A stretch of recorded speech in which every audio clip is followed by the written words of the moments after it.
Sawarga mah seorang lain tujuan tapi akibat. Paingan tara sejak kaula puasa poe isuk sabulan lilana dek meuli sawarga pantara kitu je. Naon sababna? Sawarga mah akibat dari udag-udag mah karidoan Gusti Allah. Akibat sawarga. Cara kaberatan sawarga mah kira-kira. Ngising mah lain tujuan, akibat. Da tara aya jelema nu sejak kaula dahar badag garah ngisingna bedegul, tara aya. Bek we dahar sing nyaan. Engke akibatna bijil sesuai sareng kamistianana. Kitu Ibu ahli salat mah ngareunahna teh. Atuh pogo jali ari cerewet dipariksa kitu mah abdi mah kajen jadi tukang salat teh ngarasa dipariksa ku Allah dina poe hisab. Ya Rabbana. Kabeh ge dipariksa. Tukang salat jadi dipariksa, tukang dipariksa, ahli dipariksa, mending jadi ahli. Ngarah bisa ngajawab. Kumpul tukang salat cek Allah. Lut bener tukang salat. Kan itu. Bom karena pengadilan nu maha suci. Naon sia make salat cek Allah. Galib kitu bisa jawab teh. Saha nu disemah ku maneh teh? Pangeran abdi Gusti. Pangeran nu mana? Aduh, kapokna adieu pangeran we. Da kitu di lembur abdi hari salat lohor maneh teh sabaraha ka? Lumrahna mah 4 rakaat Gusti di ditu. Geuning maneh mah atuh kalah ka acong-acongan nyeureup ka kulon. Ih, da tipun aki keneh ge kitu di ditu mah. Tukang salat kan. Anu mawi ladang salatna teh bujeng-bujeng rek dipake meuli karidoan Allah di alam baka jaga. Di alam dunya ge ladang salatna teu pati karasa nikmatna. Boro-boro ku batur, manehna ge teu ngarasa amisna salat di alam dunya. Ahli salat mah boro-boro keur dina sorangan, baraya jeung tatangga. Malah jelema nu can disunatan ge ngarasa amisna tina ladang salat ahli salat. Sabab ahli salat mah salatna teh boga akibat. Akibat nu hade salat lohor, akhlak goreng nyingkah, akhlak hade nyampurkeun sajengkal. Tambah ku salat asar akhlak hadena nambahan sajengkal deui. Tiap salat tiap nambahan akhlak nu hade, tiap ngaleungitkeun akhlak nu goreng. Kitu ahli salat. Ahli salat mah Ibu da teu betaheun. Hungsing atina teh. Hese sare hese dahar. Lamun boga imah geus anggeus, masjid can anggeus, nyeri ati ahli salat teh. Tapi kapok ngomong pamajikan teh ka salaki. Bapana izin teuing ku Allah, era teuing ku manusia di alam dunya. Ari imah urang geus anggeus, ari masjid urang teh teu boga. Cing urang badami jeung baraya jeung tatangga kaditu ka RT jeung ka RK. Caritakeun kumaha urang teh rek nyieun masjid, izin ku Allah. Kitu ahli salat mah. Malah boga paku hiji, boga kaisa teuteuk ge diteuneun. Kumpul-kumpul keur nyieun masjid. Bari usaha, bari mikir, bari ngajerit atina. Kumari tukang salat teh sapodo teh teuing rek aya masjid di Allah. Malah sakabeung waktu mah kai nu dikumpul-kumpul keur masjid ge ari can aya baturna pan dicokot keur ngomean kana emeh heula sakedeuk. Tukang salat teh istilah ya mah istilah. Jadi tukang salat mah salatna teh teu efektif akibat di alam dunya nya. Nu matak barudak urang teu pati kabitaeun ku salat ge lolobana mah da lain salah jeung lain kotor agama urang, salah urang ku anjeun we.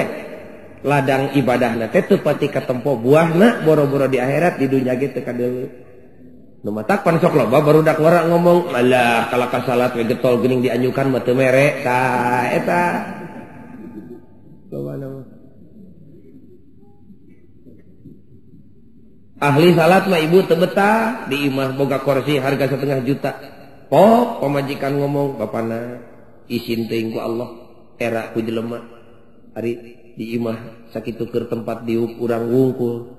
Tapi ka make kursi harga 1,5 juta, ari di masjid boro-boro aya karpet cara di lemur batu. Samak salamar dua lamar ge lain meunang ngahaja meuli dumeh anu paeh ngadadak we tatangga." Nyanda rata-rata nya ari samak urut nu paeh sok dialungkeun ka masjid. Kawasna mah teu pati kaasup ibadah gede tah kawasna. Da naon sababna? Da manehna teu butuheun pan. Da ibadah gede mah nu manehna butuh tapi teu dipake dibikeun ka batur ibadah gede tah. Ieu mah teu pati butuh manehna kapan diteuneun oge ku salakina di dapur. Samak ti mana bapana? Pamere ti asun eyang, ka masjidkeun. Jadi nganggap cerang karuntah ka masjid teh. Buruk ke sama kuhut nu kitu mah. Tak ahli salat mah teu betah. Cik urang kumpulkeun duit sakecip sewang mah badami jeung tatangga. Urang meuli samak nu rada lebar ti Tasikmalaya. Beh dituna meuli karpet. Kitu ahli salat. Kumari tukang salat. Malah ari usum perlu mah samak ti masjid ge diinjem heula ka imah. Bapana loba mah itu kumaha cokot teu samak di masjid nginjem ke masjid kitu. Tukang salat tuh. Nu matak ari salat di kota geningnya di masjid-masjid gede sok loba sendal nu pahili ti nu beuteuh ka nu butut eta teh digubung ku tukang salat eta teh. Sim kuring di rompok gaduh karpet sedekah ti Dokter Sarwono tepang di Mekah di Masjidil Haram manehna ngomong pagojali abdi tiasa ke Mekah nikmat ya Allah. Nadar pagojali mundugi ka Indonesia dek mangmeserkeun karpet ke masjid. Henteu syukur atuh. Doraka teh mun teu dilaksanakeun. Dugi ka dieu teh atuh teu hararese brek pinuh we masjid teh 600.000. Dengan sapeuting umurna karpet teh lebih. Isuk teh digubug ku tukang salat. Eta mah teu kira-kira pribados nyeri atina. Semun ari maling mah ti mana-mana ge doraka ibu, maling ti imah doraka, maling ti masjid mah leuwih doraka. Nu maling ti imah teu eceuk ka jelema teh nu maling ti masjid mah edan dah. Bea bakating keuleuh pribados nelpon ka kepolisian cing teh minta polisi saregu mah nu kumisna segede-gede leungeun. Urang ubek kota Bandung diobek ti isuk tepi ka sore teu kapena. Nya pinter bangsatnya, pinter. Cacak eueuh sakola bangsat kitu. Komo lamun aya fakultas jurusan kebangsatan. Bea. Cek pribados ieu urang teangan lah urang tamatkeun moal ka Sumedang lumpatna. Ngajual karpet loba moal ka beuli ku urang Sumedang, moal ka Garut pasti ka Kulon. Mun teu ka Cimahi ka Bogor, berik di Cimahi aya. Teu kira-kira eta nu harga 8.000 teh dijual 3.000 sameter. Nya teu rugi si eta mah da teu modalan atuh pan. Cokot. Tah tukang salat. Barudak eta di rompok ditutupi ka kitu cilimitna. Ari di dieu mah moal insyaallah da puguh dikuriling ku ustad ku kiai ku santri moal duwi ka dinya sabangor-bangorna barudak.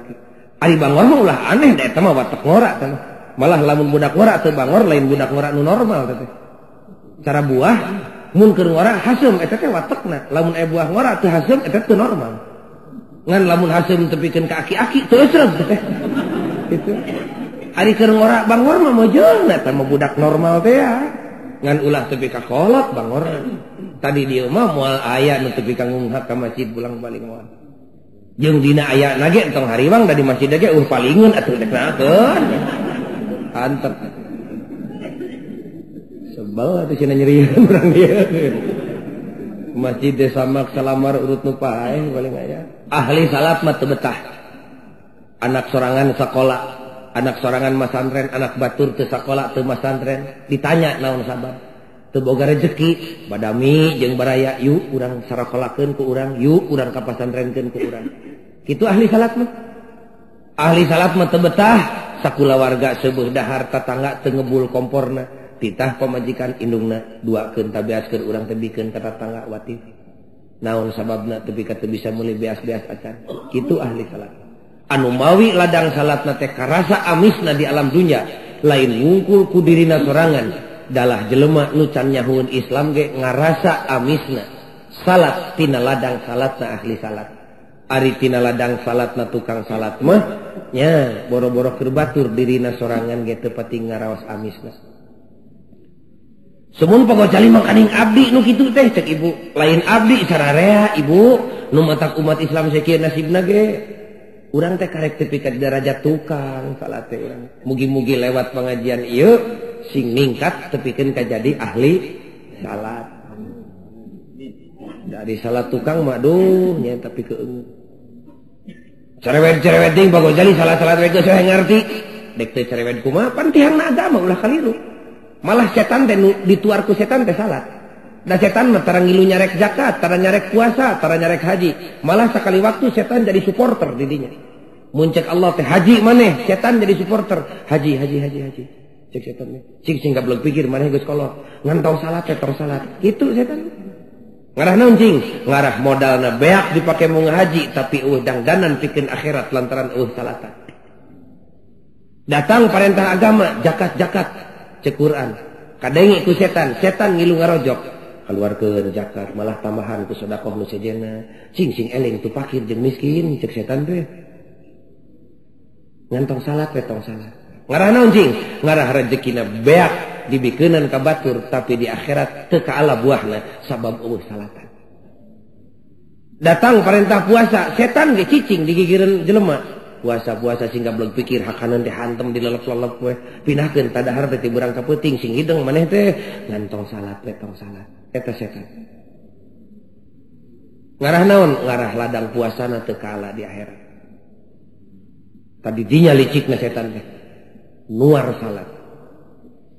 Malah simkuring kantos nyaba ke Surabaya jeung rerencangan bulan puasa enjing-enjing teh tuh tabu genep parantos nyengklek dina kereta api. Pribados mah karek klek ge bujur antel kana kursi kereta api geus kontan. Kopi susu cek pribados. Nasi goreng. Salohok ke rencangan teh. Cinte bade tuang moal, aceuna moal. Cenah pan pogo jali teh kiai nah bet barang dahar bulan puasa ti beurang. Ku pribados dijawab nu matak nyatu ti beurang di perjalanan ge lantaran kiai. Cenah nambet kitu kapan meunang cek syariat Islam dina perjalanan ditangtukeun ku agama batalkeun puasana lamun hayang ganti dina waktu nu tertentu. Cente mang bade tuang moal abdi mah teu kapae ge moal dahar. Kitu pokona teh. Ceng teh nuhun atuh eta nu leuwih hade. Pribados mah terus barang dahar.